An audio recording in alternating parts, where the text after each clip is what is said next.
Fala enfermagem, tudo bom com vocês? Eu me chamo Fábio e sejam muito bem-vindos a mais um vídeo aqui do Enfermagem Total. E recentemente eu fiz uma postagem lá no meu Instagram, alguns stories, sobre um caso muito curioso que aconteceu comigo aqui no hospital na Alemanha, uma paciente, uma jovem que chegou com uma dor abdominal e por fim era um caso raro. Eu até falei para vocês lá, a gente comentou sobre isso, eu fiz caixinhas de perguntas, vocês interagiram, foi muito bom. Todavia eu falei, eu vou trazer um caso clínico completo sobre este caso no YouTube. Então hoje chegou o dia. Eu estou trazendo para vocês um caso clínico de algo que de fato aconteceu na prática e a gente vai debater juntos alguns planos de cuidados, diagnósticos, vamos implementar a SAI nesse caso clínico. Mas rapidinho, antes da gente começar, se ainda não for inscrito no canal, se inscreve aqui embaixo, deixa o joinha, me segue lá no Instagram e vamos pro caso clínico.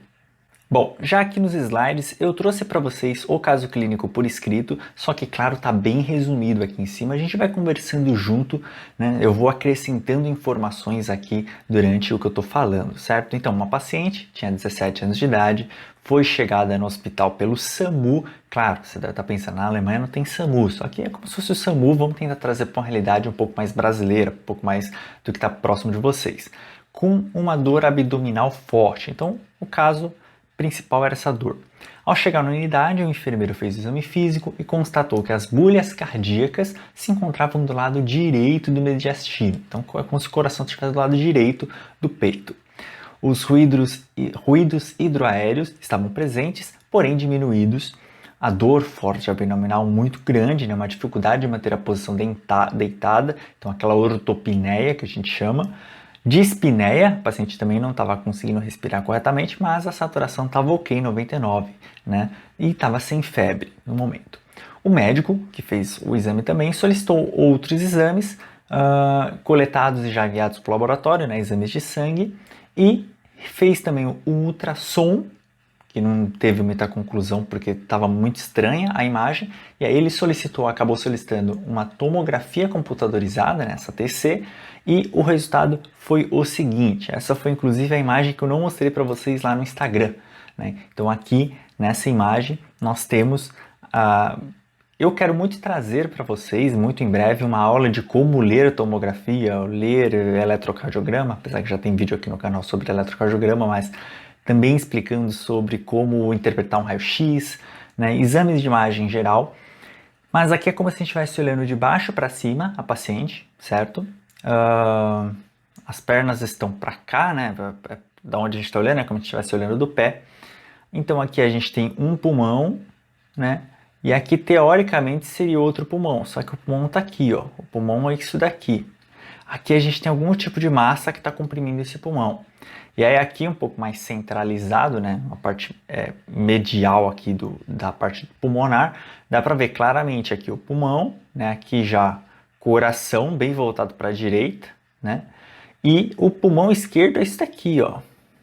Quase não dá para ver ele. E isso daqui chegaram à conclusão que era um aneurisma intestinal, Então, uma das alças no intestino estava com um aneurisma que estava fazendo pressão para cima, empurrando esse pulmão esquerdo. Então, é como se a paciente já não tivesse mais o pulmão esquerdo ali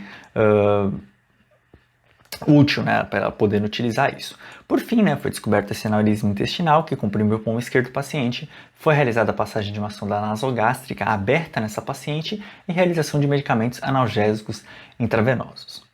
E aí, questão aqui do dia, desenvolva, eu quero que vocês façam, esse é o momento, sempre que eu chego nessa parte da aula aqui dos vídeos, eu sempre falo, pausa o vídeo, desenvolve, escreve aí no seu caderno, escreve onde você estuda, deixa para mim nos comentários desse vídeo também a sua resposta e depois da sequência, não assiste direto, treina aqui primeiro junto com a gente para você desenvolver o seu raciocínio clínico aí que também é muito importante, certo? Então desenvolva a segunda taxonomia NANDA, tá? Não vamos usar CIP hoje aqui, só NANDA, 3 diagnósticos de enfermagem e para cada diagnóstico os resultados e os planos de cuidados para cada um deles, certo? Então faz isso que eu falei, dá aquela pausa no vídeo agora.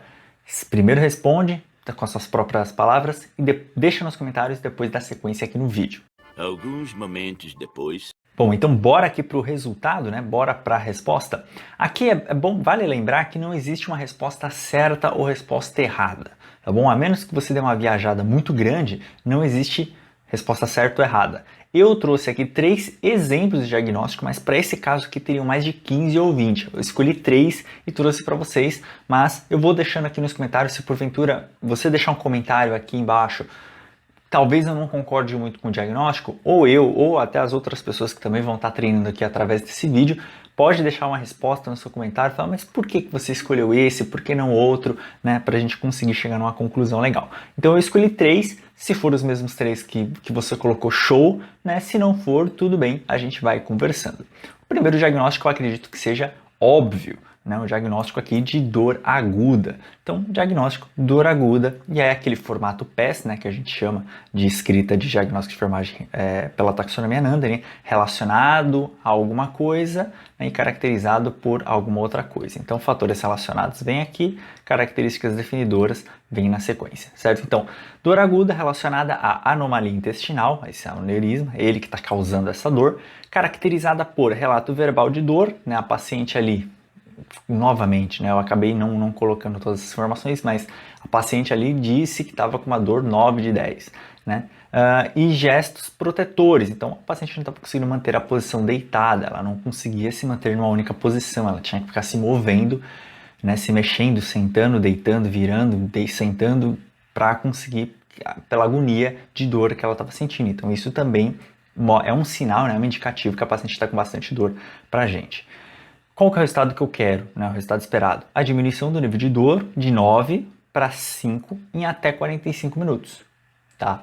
Então, esse é um objetivo, é algo palpável, que pode acontecer em 45 minutos e é bem mensurável. Eu quero descer de 9 para 5, ponto.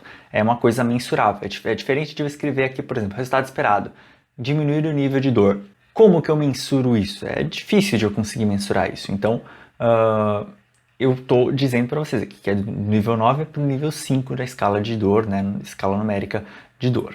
Quais são as intervenções de enfermagem que eu vou fazer para atingir esse meu objetivo? Né, administração de medicamentos conforme a prescrição médica, tanto quanto óbvio, aplicação de calor se necessário, então colocar alguma compressa, colocar alguma coisa assim desse sentido, se for necessário, aqui no abdômen da paciente, e manter o decúbito elevado de conforto, né? Como a própria aqui está escrito, né? A paciente não consegue manter a posição deitada, então a posição elevada não só para ela respirar melhor, como também pelo conforto, né? Porque é a forma que ela sente menos dor, né? É a posição o qual ela sente menos dor, né? A posição corporal.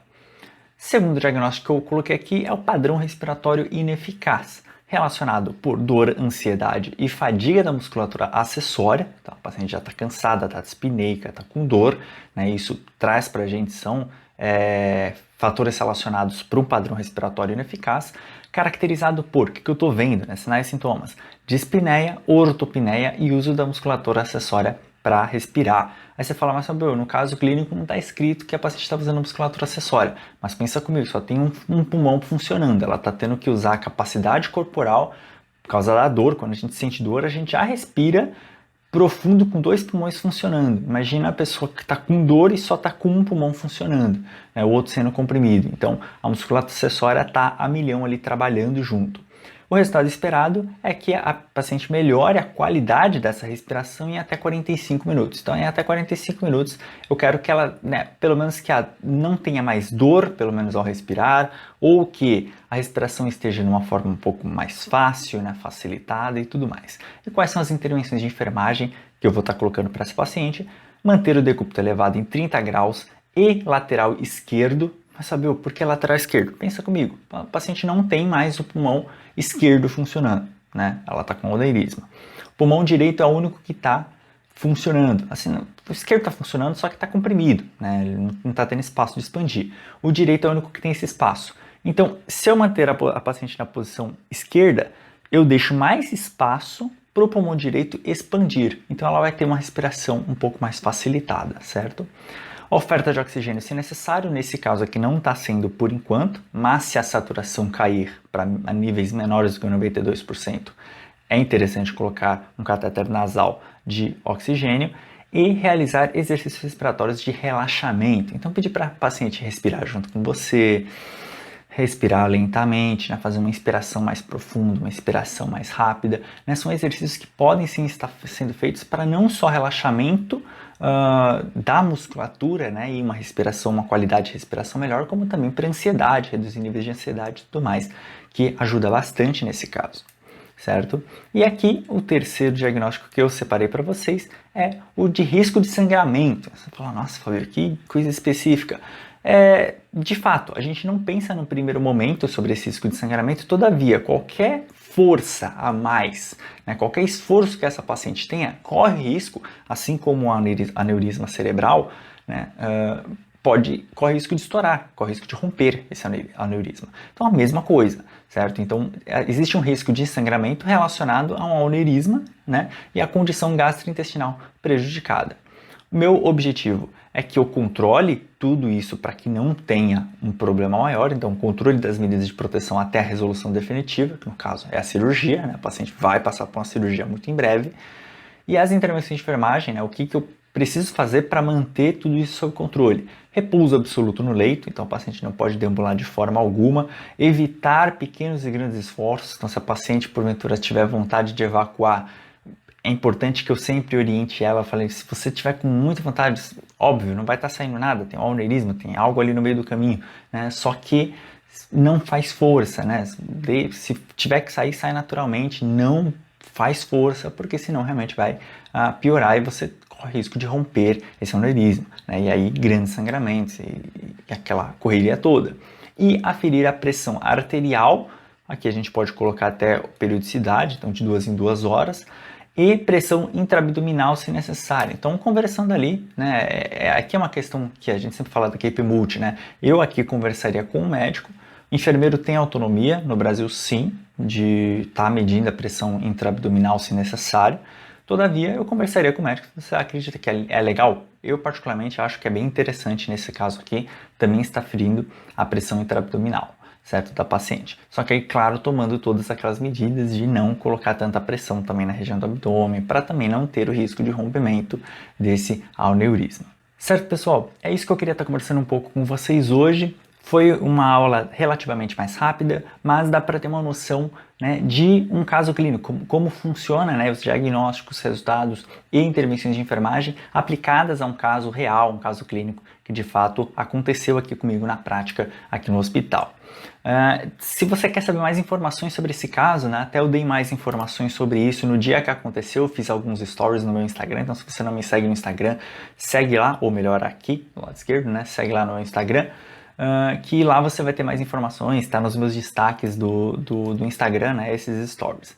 E sempre que acontece algo novo, sempre que acontece um caso assim, eu sempre trago também stories lá no Instagram para a gente conversar, eu abro caixinhas perguntando, eu sempre utilizo os casos que acontecem comigo como casos clínicos, né, para estar passando algum tipo de informação para vocês. Esse daqui eu só quis trazer no YouTube por causa da imagem, a imagem é bem interessante, né, uma imagem, apesar de dolorosa, você olha para essa tomografia, você já sente, né, que o negócio não é tão fácil assim, não está tão tranquilo, mas é uma imagem boa de se estudar, uma imagem pode até se considerar bonita, né, de se estudar, né, essa tomografia. Então por isso que eu quis trazer o vídeo, mas geralmente eu não trago. Esses casos ficam lá no meu Instagram, eu só trago stories e a gente debate sobre. Então se você quer ter mais casos como esse, né, ter mais contato com isso, só me seguir lá no Instagram, que com certeza vira e mexe aparece essas notícias por lá. Obrigado a você que ficou até o final desse vídeo. Vejo você então na próxima semana em mais uma aula aqui no canal Enfermagem Total. Até lá. Tchau, tchau.